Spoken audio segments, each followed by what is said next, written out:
élèves du premier RAC.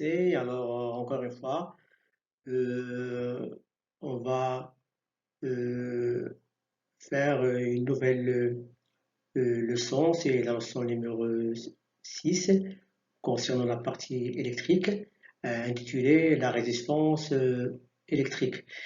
Alors, vous allez prendre votre clé de cours, nouvelle page, euh, écrivez le titre de la leçon convenablement, vous le soulignez et vous suivez le cours jusqu'à ce que je vous demande d'écrire la leçon.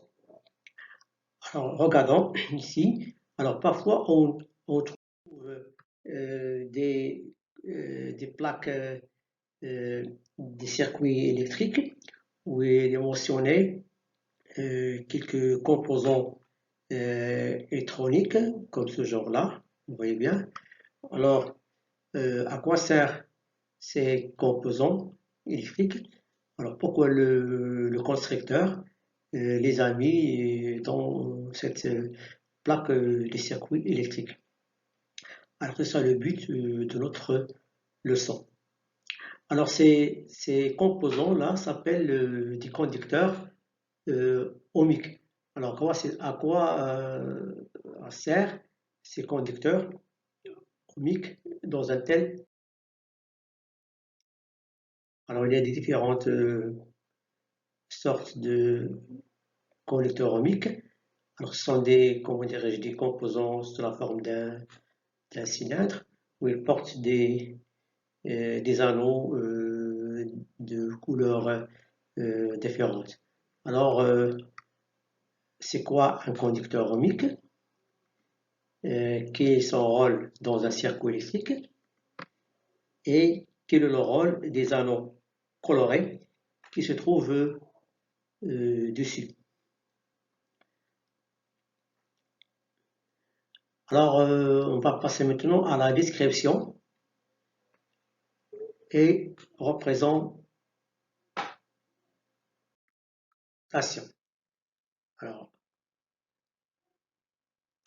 Alors les conducteurs ohmiques, on les symbolise par le symbole R dans un rectangle. On met R, c'est ça le symbole du conducteur ohmique. Alors la question qui se pose, c'est quel est le rôle du conducteur ohmique dans un circuit électrique? Alors pour répondre à cette question, nous allons faire une expérience. Alors, on va réaliser une expérience. Alors vous allez la suivre dans cette simulation.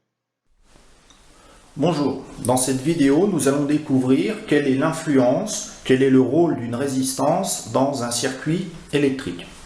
Pour cela, nous avons réalisé un petit montage très simple constitué d'une pile, d'une ampoule et d'un ampèremètre qui mesure l'intensité du courant dans ce petit circuit en série.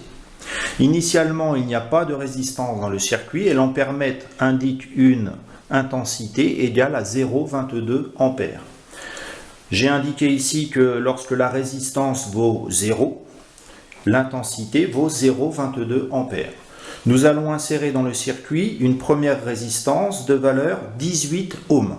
La résistance va être insérée en série, donc je débranche ici, je place la résistance en série dans le circuit et je remesure la valeur de l'intensité du courant. On mesure ici pour la résistance R1 qui vaut 18 ohms, une intensité égale à 0,14 ampères.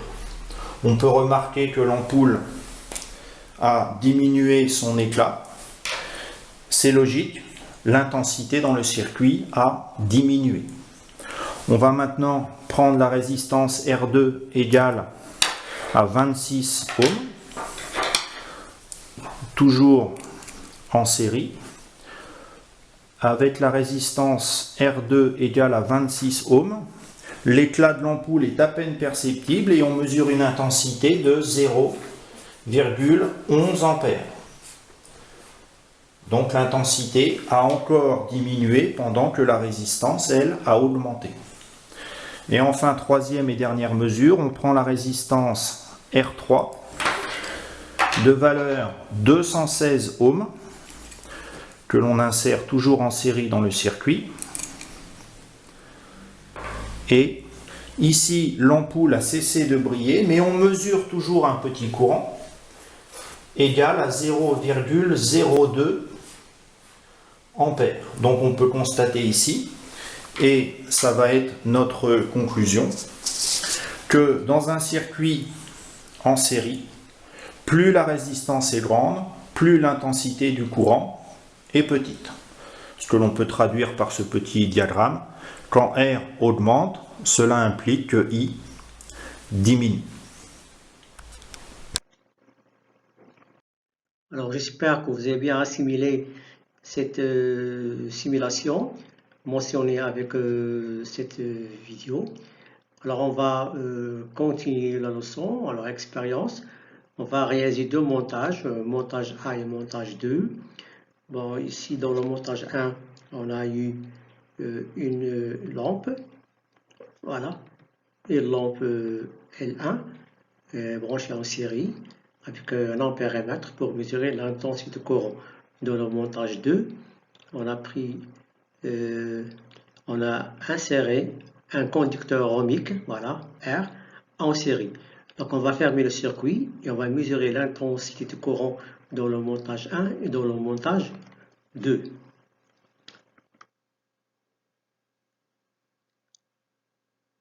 Voilà, le circuit fermé. Alors l'ampérimètre 1 va indiquer 235 mA et l'ampérimètre 2 a indiqué 86 mA. Alors qu'est-ce qu'on constate de cette expérience? Alors on remarque que l'intensité de courant dans le montage 2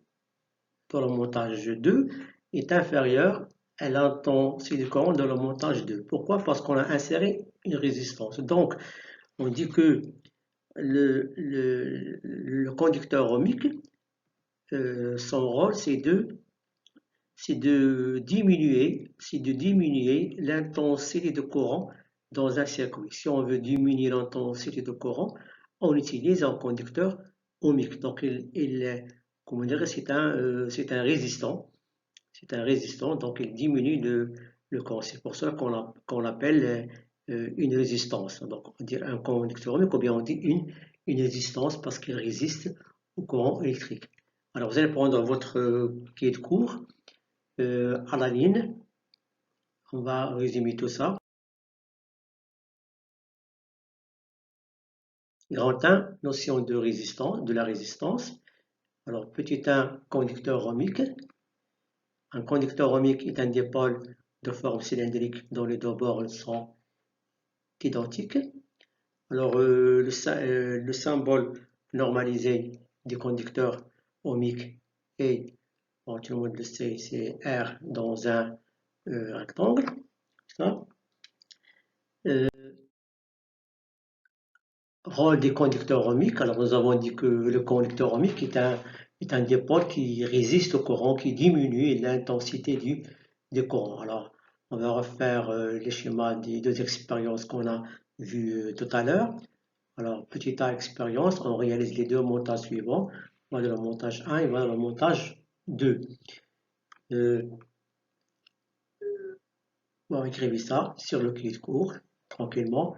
Alors, petit b, observation et interprétation. Alors, dans le montage 1, la lampe brille normalement. En ajoutant un conducteur ohmique en série, la lampe brille moins dans le montage 2. Donc, qu'est-ce qu'on va conclure? Que l'ajout du conducteur ohmique en série dans le circuit électrique diminue l'intensité du courant électrique. C'est ça le rôle du conducteur ohmique. Bon, alors en conclusion, alors comme comme la résistance, le conducteur ohmique a une résistance, donc on peut comparer la résistance euh, euh, de deux conducteurs ohmiques. Donc on peut dire que la résistance est une grandeur. Alors on la note avec la grand R, donc puisque c'est une grandeur, on va lui donner une unité qui est l'ohm de symbole oméga. Voilà.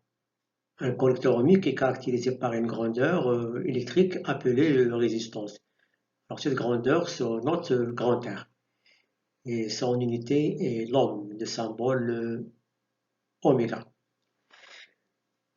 D'accord? Alors il existe des multiples et des semi-multiples de l'ohm.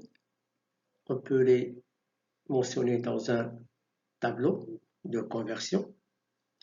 Alors, vous voyez ici, on a le ohm, voilà. On a le milliohm, le kilo-ohm et le méga-ohm. Alors, avec une application, je vous laisse de convertir un kilo-ohm en ohm, un méga-ohm en ohm et un milliohm en ohm. C'est très facile. Alors maintenant, nous allons voir, voilà, posez vos stylos et regardez ici. Alors, quelle est l'influence de la valeur de résistance sur l'intensité du courant? Alors, si on fait changer ou bien fait varier les différentes résistances, est-ce que l'intensité du courant varie ou non? Alors, on va faire ça une expérience. Alors, expérience, on va prendre deux montages.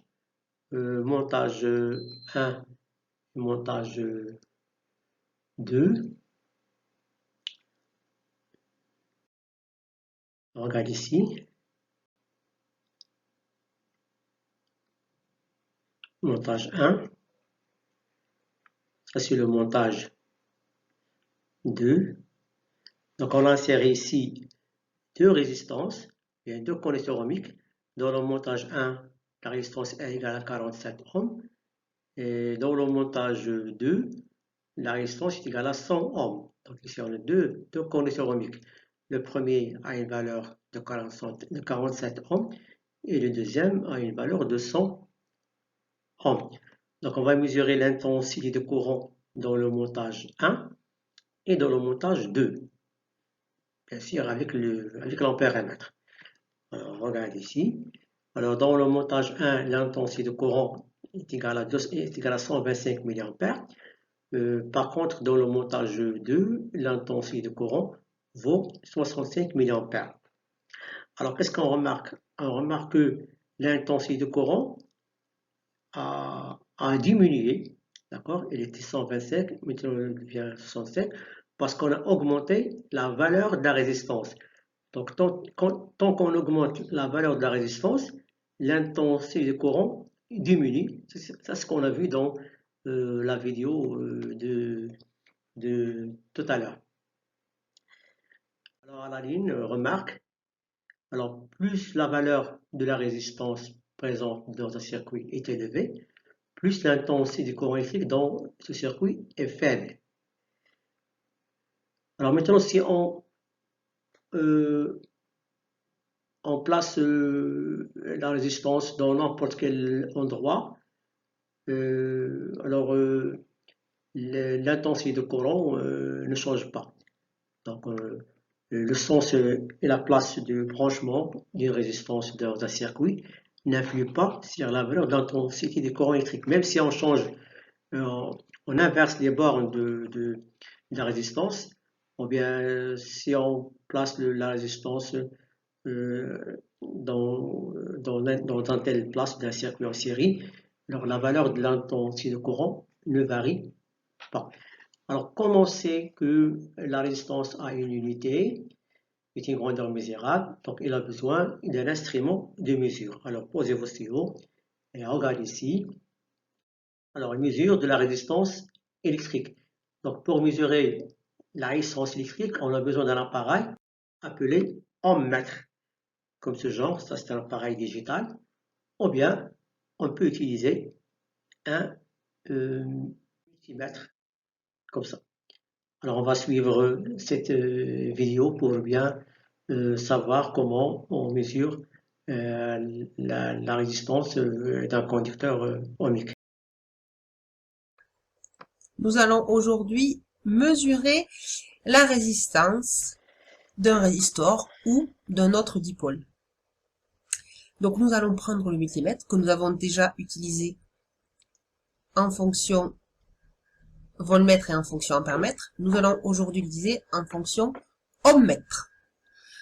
Donc on peut repérer sur le multimètre la partie verte avec la lettre grecque oméga, qui est le symbole de l'unité de la résistance, l'ohm.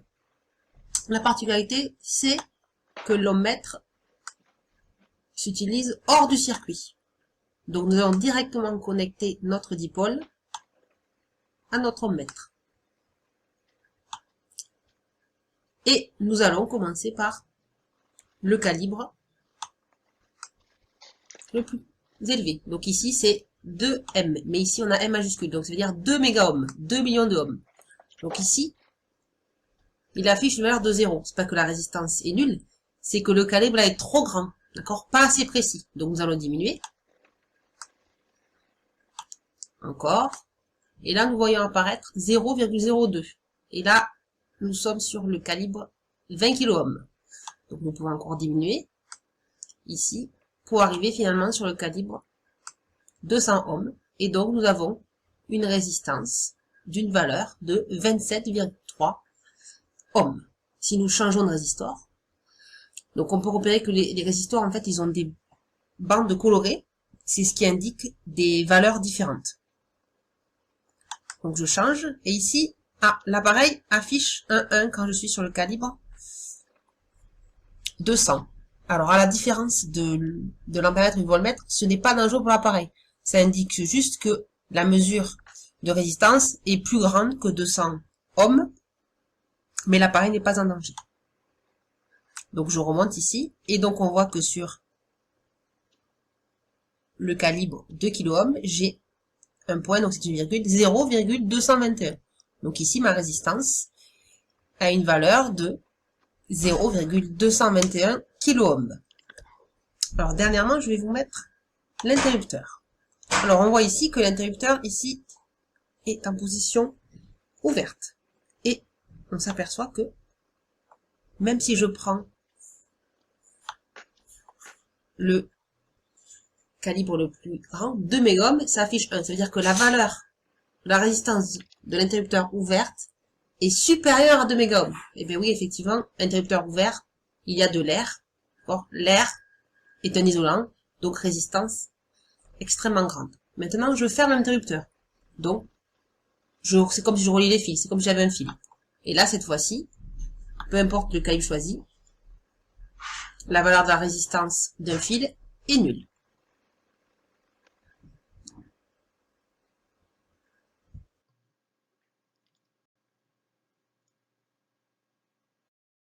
Alors j'espère que vous avez bien assimilé cette vidéo-là.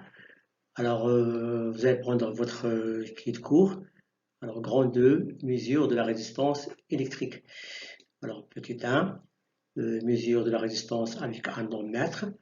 Bon, pour mesurer la résistance électrique, on utilise un multimètre en fonction ohmmètre dans le symbole normalisé. Et bon, voilà le symbole de l'appareil ohmmètre. Il a un COM et oméga. Alors on choisit la borne COM et la borne portant le symbole oméga. Alors voilà l'expérience qu'on va faire. On branche directement le multimètre aux deux bornes des conducteurs ohmiques. Voilà.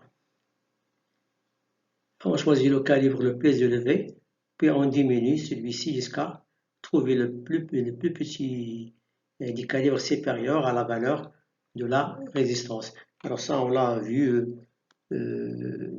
tranquillement dans la vidéo de tout à l'heure. Bon, alors maintenant on va passer à notre question, c'est quel est le rôle des anneaux coloré qui se trouve dessus. Alors, le constructeur, qu'est-ce qu'il a fait? Il a ajouté sur ces conducteurs ohmiques des anneaux colorés. Bon, 3 anneaux colorés sont approchés et un autre anneau qui est un peu loin. Il peut être argenté ou bien doré. Alors cet anneau-là, seulement il est utilisé pour montrer la précision de la résistance. Alors nous, on va s'intéresser beaucoup sur ces trois anneaux. Alors le rôle de ces 3 anneaux, c'est de déterminer la résistance ou bien la valeur de la résistance du conducteur ohmique. Alors si on n'a pas un ohmmètre, on peut calculer, savoir la valeur de la résistance de ce conducteur ohmique. Alors comment nous allons faire? Alors code couleur des résistances. Alors on doit savoir une code de couleur, il y en a 9 couleurs. Alors on commence par le noir, on lui donne le code 0, le marron code 1, le rouge code 2, l'orange code 3, le jaune code 4, le vert code 5, le bleu code 6, le violet code 7, le gris le code 8 et le blanc code 9. Alors il faut bien savoir, on vient d'apprendre ces codes de couleurs. Chaque couleur a un code bien précis. Bon. Alors, utilisation de code de couleur des résistances. Alors, comment nous allons faire? Prenons par exemple ce conducteur ohmique. Il y a 3 anneaux. Alors, le premier, il a une couleur qui est marron. Le deuxième, elle est noire. Le troisième, elle est rouge. Alors, le premier anneau, c'est le premier chiffre de la résistance. Le noir, c'est le deuxième chiffre. Le troisième, c'est le nombre de zéros. Et ça, comme je disais tout à l'heure, c'est la précision. Premier chiffre, deuxième chiffre, le nombre de zéros. Ça, c'est la précision. Alors, si elle est argentée, si elle est dorée, c'est une précision qui est bien élevée. S'il est doré, il a une bonne précision. S'il est argenté, c'est moins. Vous voyez bien, l'or c'est plus ou moins 5%. S'il est argenté, c'est plus ou moins 10%. Alors, tant que la précision est basse, tant que la mesure est plus ou moins exacte. Alors, bon, nous allons prendre un exemple. Alors, voilà, on prend la résistance R égale. On commence par le noir, le marron, c'est le 1. Le noir, c'est le 0. Le rouge, c'est le 2. 2. Voilà, 2, c'est, on met 2 zéros ici. On a 2 zéros. Voilà, 2 zéros. Donc, on dit que la valeur de la résistance R égale à 1000 ohms. Ou bien on peut dire 1 kilo ohm. Bon, pour votre cahier de cours, à la ligne, mettez petit 2, code couleur des résistances. Alors, pour trouver la résistance d'un conducteur ohmique, on peut utiliser les anneaux colorés qui se trouvent dessus. À la ligne, chaque couleur correspond à un chiffre. Alors, vous allez tracer ce tableau-là et vous allez écrire toutes les valeurs, toutes les couleurs avec leur code. Bon. La ligne, le premier anneau correspond au premier chiffre de la résistance. Le deuxième anneau correspond au deuxième chiffre de la résistance. Et le troisième anneau correspond au nombre de zéros de la résistance. Alors, il y a le quatrième anneau, on a dit tout à l'heure, il correspond à la précision. Donc, on n'utilise pas. On s'intéresse beaucoup sur le premier anneau, le deuxième et le troisième anneau. Alors, je vais vous donner une évaluation. C'est à vous de déterminer la valeur de la résistance de chaque conducteur ohmique. Alors, mettez pause et essayez de le faire vous-même. Et après, on va corriger l'évaluation tous ensemble. Alors, j'espère que vous avez bien fait cette évaluation. Alors, on commence par le premier. Alors ici, la couleur verte, c'est le nombre 6.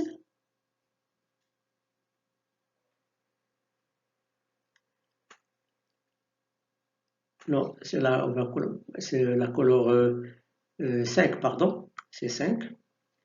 Voilà. Le marron, c'est 1. Le rouge, c'est le 2. Donc on met 2 zéros.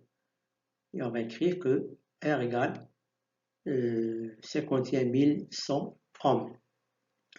On va passer maintenant à deuxième résistance. On a premier anneau de couleur marron, donc c'est 1. Deuxième anneau noir, donc c'est 0. Troisième anneau noir, 0. Donc il n'y a pas de 0 à écrire. Donc on dit des ohms. D'accord? Alors comme ici il y a 0, donc il y a 0, 0, donc on n'écrit rien. Alors, troisième résistance, premier anneau, il a une couleur qui est bleue, donc c'est le 6. Deuxième anneau noir, 0. Troisième anneau marron, donc 1, on met 1, 0. Donc c'est 600 ohms.